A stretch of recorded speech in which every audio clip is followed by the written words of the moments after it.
Hoe oorwin 'n mens die bose? Aanvalle, stryd, sataniese magte, demoniese kragte, al hierdie dinge wat hy probeer doen, hierdie vurige pile wat die vyand partykeer op 'n mens afvuur.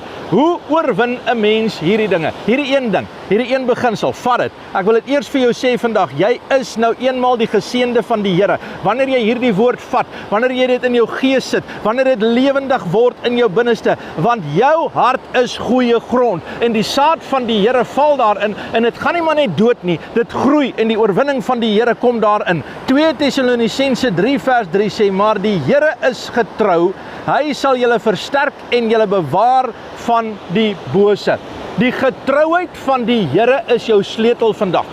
God is getrou.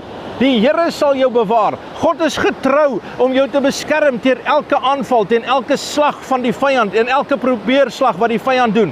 Moenie vandag sê, die duiwel het sy pad gekry nie. Sê vandag, vir elke situasie, sê vir jou siekte, sê vir jou pyn, sê vir jou uitdaging, sê vir jou eensaamheid, sê vir jou alleenheid, sê vandag vir die wêreld daar buite in jou gees, roep dit uit, laat almal dit kan hoor vandag, dat daar is vandag 'n God wat getrou is, wat by magte is om jou te bewaar van elke bose. Jou gedagtes word vernuwe, jou krag van die Here word jou deel vandag. Vat dit, glo dit en sê dit vandag. Maak dit deel van jou lewe, want jy is die kop en nie die stert nie. Jy is in die hand van die Here vandag.